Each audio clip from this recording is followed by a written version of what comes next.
What is going on, guys? Welcome to a special edition of Ringside Chatter, Playoff Edition. I am your host, that guy's Shadow.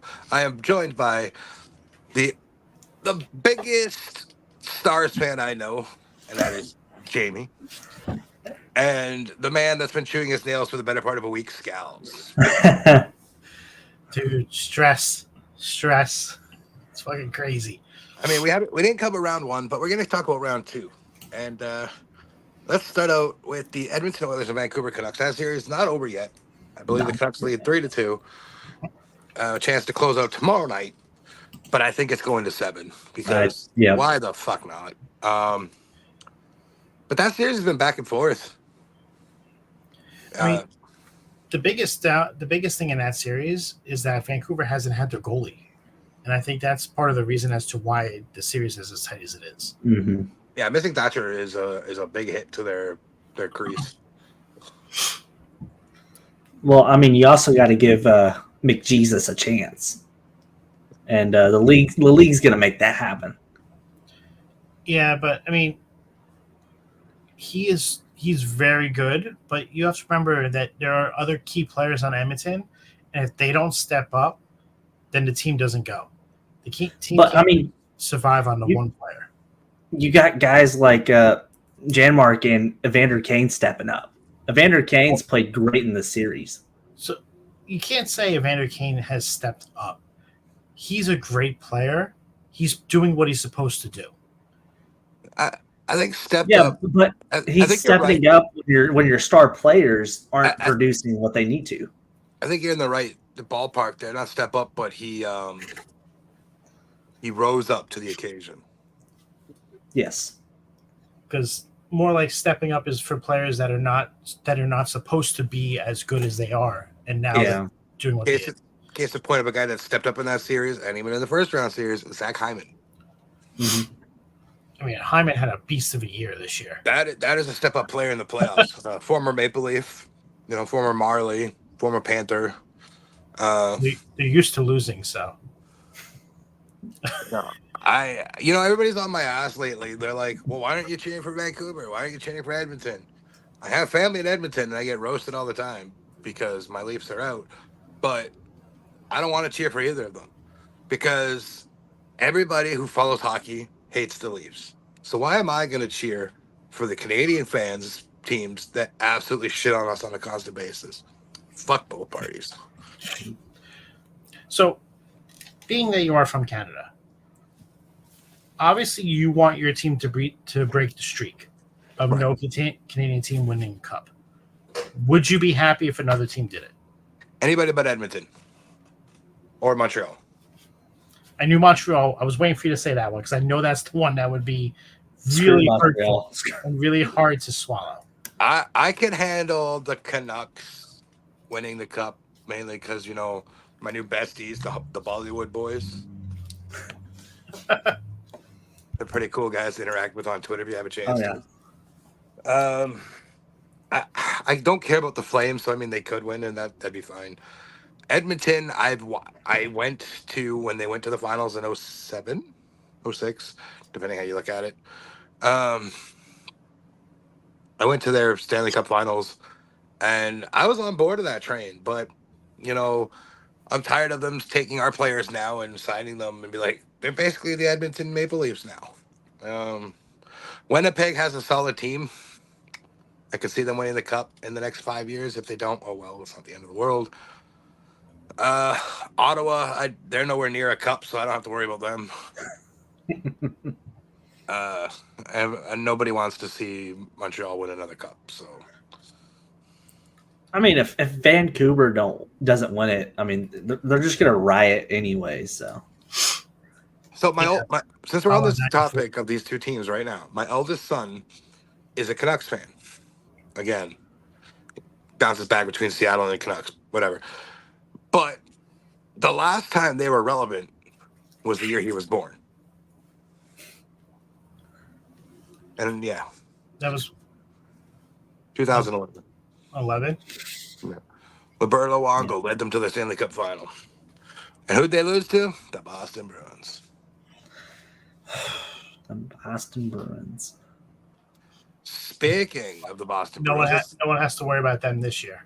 let's segue into that. The Boston Bruins and Florida Panthers series wrapped up tonight in the 6th game. I mean, that has been 6 hard-hitting games. 2 years in a row, Florida has taken out the Bruins. Yeah. Last year was a complete shock because it was the 8 versus 1. This year, the opposite. Florida was the top seed in that division, with Boston being the number 2 seed. Yeah. So this should have been a balanced series more so than last year, where last year should have been a blowout series for Boston. They just no-showed. But, I mean, Boston was really beat up from that Toronto series. That's not something people will say. Or were they beat up from a cheap shot? Sam Bennett, baby. Listen, as a Leaf fan, I didn't care playing about devil's Florida. advocate. I didn't care about Florida, and I don't care about Boston. I don't care about either of these franchises. And I mean, Florida, they just left a bad taste in my mouth after last season because of the way they ended. But I don't really like completely hate their franchise. But Boston, go fuck themselves. But this series, I've watched every game, and it's been what I thought it would be. It was a bloodbath, and unfortunately, not like Scalz isn't going to want to hear this, but the team that came out of this is losing to the Rangers in the next round. Mm-hmm. Because either team comes out, they're beat up. Like, it was a hard-hitting series. I need my anxiety to rest. Physical. Because my anxiety for this past week has been crazy. I mean, naturally, But I'm glad the Leafs didn't go on, because we wouldn't have been able to hang with the Panthers in this series. And that was evident. Panthers are a much better team than the Bruins. And as a Rangers fan, I did not want to play the Panthers. Just based off of our regular season games versus them, I think we matched up better with the Bruins. So I'm not looking forward to this matchup. And Bobrovsky is standing on his head this year. And hopefully something changed that. And wow, what a shot by Rantanen. Sorry, Jamey. No, you're... This power play is scaring me right now. Well, since we're done talking about... Oh, one more thing about Boston. Man, that is a classless organization of fans. Oh, my God. At the end of the game, they're throwing shit on the ice. Yeah, they're almost up there with Philadelphia fans. I was disappointed in that, and I even tweeted at the Bruins fans for that. Jamey, I said I'm sorry. But it's your own goalie's fault for going down before anything. Well, with that, let's segue over to the Colorado and Dallas series, where something just happened. Colorado took a 1-0 lead with 14:10 left in the second period on a power play goal by Mika Rantanen. Mm-hmm. Ottinger took the bait. Ottinger went down before the shot and left the short side wide open. Rantanen with that snipe easily hit it. I mean, I said this before we went live, Jamey. This series hasn't caught my attention at all. No, and it's probably gonna go to 7. It's unfortunately very hard to get invested in these later series as an East Coast hockey fan, because after watching the 8:00 games and getting into them and enjoying them, especially with the Rangers, because they are my team, so I'm very invested in those games. Mm-hmm. It's hard to keep the momentum into the later games when they're not your team. And I love all hockey. I can watch any game, but I've been falling asleep to some of these later ones. Well, the ones in Dallas aren't that bad because they start at like 7:00, 8. No, they normally start at like either 9 or 9:30, so it's usually right after the other game is. But that's easy to get into because it's still, you're still riding that high from that 8:00 game. Yeah. I don't mind. I mean, I used to live on the West Coast, so I mean, it's whatever. I watch a lot of West Coast time games, but like Scalz said, As an East Coast fan, it's hard to get into. But next round, once the Western Conference Final starts, it's 8-8-8-8-8-8-8, right? Like it's Yeah, very there's no Yeah. yeah, there's no more late games, so it'll be a lot easier to enjoy. Mm-hmm. But this series, it's game 6 right now. You have Dallas with a 3-2 lead, and people projecting Dallas to get past them quite easily. Yeah. It is the number 1 seed, and they are facing off against the number 3 seed. But we good. We went through hell against Vegas. Oh, you mean the pseudo number 1 team that circumvents the cap every single year? Yes. And when you got Mark Stone on IR for half the season. Listen, and no matter what happens with Dallas in this series, the entire NHL thanks you for eliminating the Knights. Yeah. Because I mean that was honestly probably the best series in the playoffs right now. That was crazy. I mean, that was that one and Shadow. Apologies, but that Boston Toronto series was amazing. It was good. Yeah. It was tough to watch because you are a Toronto fan, so I do feel for you. Mm-hmm. And I hate the Bruins, being a New York fan. So I wanted your team to win. Absolutely. I mean, I would have liked to see them win, considering the 7th game was on my fucking birthday. But, I digress on that. But thank God it ended late enough in the night where it didn't completely ruin my day. So, but Pete DeBoer undefeated in Game 7s so far, but that ends at some point. And if this goes to 7, I'm scared. I'm scared. But it's like we win this game, we're going against either Edmonton or Vancouver. It's most likely going to be Vancouver, and I don't know if we're going to get past that. I mean, we were the projected favorites to go to the Cup, but after 2 hard physical series like this, the wear and tear, and the Canucks have been naturally, pretty easy flowing into this thing. So, if the Canucks, don't quote me on this. If the Canucks end up winning and moving on, and let's say Dallas moves on, doesn't matter who the Canucks play either way if they move on. I believe Thatcher Demko is on the road to coming back. There was rumors he was going to be back they could have been back as early as Game 4. Mm-hmm. Right. So I'm thinking if we get to a Game 7 in that series, he'll be back. You might see him back for Game 7. I don't think you play him though. I think you put him on the bench as the backup.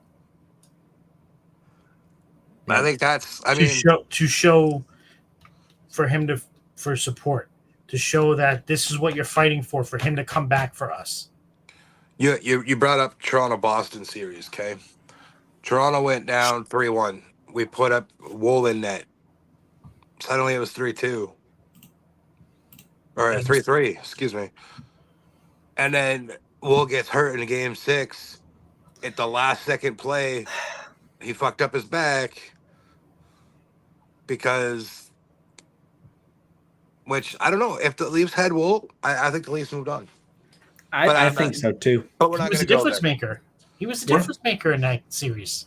But we're not going to go there because I don't want to live it again. Okay, so now we're going to switch over to the Eastern Conference, which is the last matchup in the second round that concluded last night in a very dramatic finish. Very dramatic third period. Roller coaster of emotions. I mean, I talked to Scalz over that course of that game. I had it on. I didn't have it on at the time, but then I turned it on. And then he was crying, "Oh, we're done. We're losing." And I said, "Nah, lots of hockey left." I know. I'm just saying. As you see my name, I'm a bandwagon fan for the Rangers. When a team is up 3-0 in a round, and then you lose 2 games, you start to lose a little bit of faith. Especially when all the bounces are going the way of the other team. I don't know what it's like to go up 3-0 in a series. So I have a comment for that, but I'm going to be nice. I know what it's like to go up 4-1 in a game. There you go. And lose it in 11 and a half minutes. Oh, 10 and a half. But I'm just saying, like, you're down 3-1 in a game. It's almost going to game 7. You kind of get a little worried. Everything seems to be going your way. Martinook makes that freaking unbelievable save to prevent that goal from crossing the goal line by a 16th of an inch. And you kind of get worried. Listen, you want to know why I wasn't worried as a bandwagon fan right now? Not that I'm not invested, but it was who was in net for Carolina. Well, Former Toronto Maple Leaf goaltender Frederik Andersen. Frederik Andersen, yeah. I knew Freddie was going to Freddie it at some point. And Freddie Freddied it. I mean, that second goal that he let up was very similar to the goal he let up in game 4, to where it tied the game. And at that point, you get the hope back. And then they get the power play. And the tip magician of Chris Kreider ties up the game. The thing that pissed me off, though, because you said the power play, we're going to rewind 2 games. Go back to game 4. And that missed call behind the net, which was a trip that gave every bit of momentum to Carolina. So, and like that was it was game 4. No, it was game 5 when it was 1-1. Was it 5? Okay, yeah, 5. It was game 5. Carolina just scored to tie the game, and then the Rangers are in the zone cycling, and Panarin gets hooked right in front of the ref, and no call. And Carolina goes right down and scores to make it 2-1. I mean, Stahl had a nice goal, though, on the first one. And then a minute later, you have it 3-1, and that was essentially the game right there. So there are things that happen for both teams. The Rangers got a lucky break on a call at the end of game 3 in overtime on that penalty, which now seems to be getting called a lot. So you can't get mad at it. They just called it in this. That's how Colorado scored on the same exact type penalty. It's that little cross check to the hip. They're calling that a lot. So people need to understand that this is a major focus of these refs. These players need to stop doing it or they're going to get called 99% of the time. Yeah. But this series was a great series between Carolina and the Rangers. I was worried. I'm glad my team came out on the other end and are victorious. Now we sit and get to rest to go towards the conference finals against the Florida Panthers. Went 2 more games than I thought it was going to go after being up 3-0, but I digress on that. Conversation that me and Scalz have had over the last, 3.5 weeks, almost a month now, Jamey, is there's a lot of comparisons, and this is geared towards the Rangers, but there's a lot of comparisons to the 94 run. Yeah. And there's different stats that keep popping up that compare to the 94 run. It's just interesting, right? The last time the Rangers swept in the first round, or was it the last time? I don't know. But the last time they did something in the 4-0 in the first round, Rangers 94. Okay. Right. Now, this is why, let's say Dallas-Vancouver matchup, and you threw out the fact, Dallas probably won't move on. If, for whatever fucking reason, this happens where it's Dallas-Vancouver or Vancouver and Colorado, and Vancouver moves on, and New York moves on, that draws a whole other comparison to 94. Because that was the 94 final. Yeah. It's just crazy to me. Like the Rangers ended up first in the league. They won the President's Trophy. They won the President's Trophy in 94. The New York Knicks finished second in the Eastern Conference in 94. They finished second this year. Like, the Rangers swept. Then they swept now. They won the first 3 games of the second round series then. They won the first 3 games this year. They lost game 4. The last time a player scored a hat trick in the third period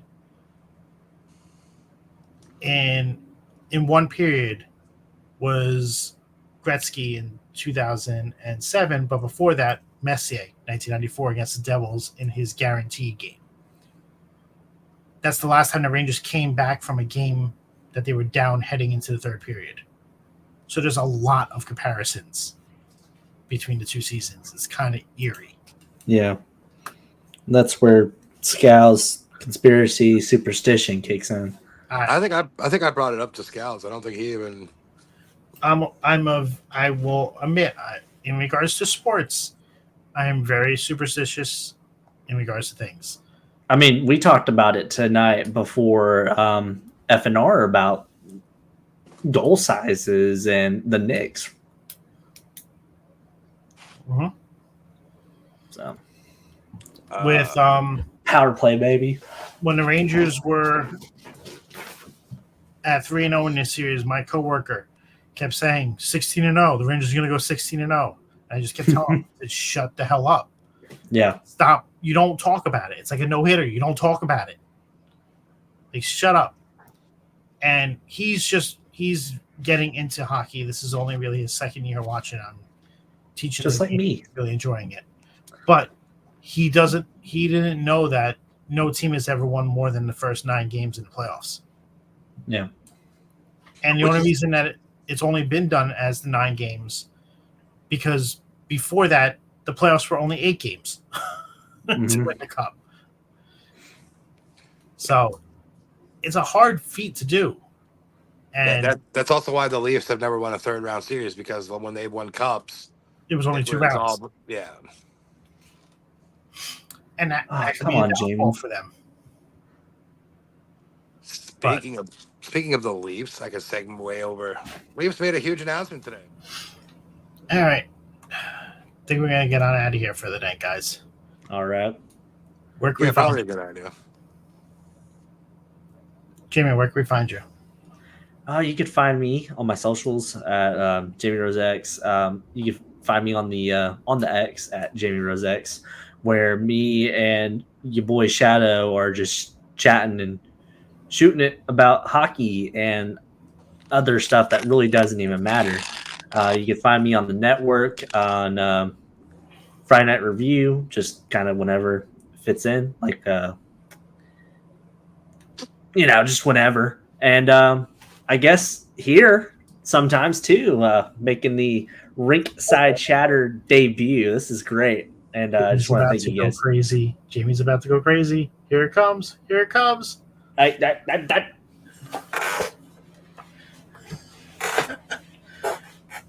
Don't do that to me. What do you mean? Yeah. Let's go!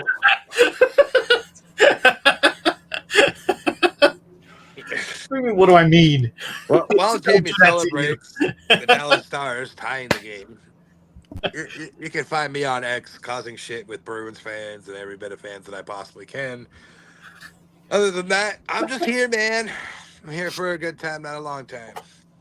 I am Scalz. We are all enjoying these playoff season for the NHL. It is amazing. Jamey just got to see his team score to tie up the game in the third period. Hopefully this game does not go into OT because I do not want to stay up for it. I am excited to see what the Rangers do next round. Make sure you guys come back. Check us out. We might do another video after the round, the conference finals are over, doing a Stanley Cup preview. So make sure you come on back. Check us out. We'll hope to see you again soon. Have a great evening.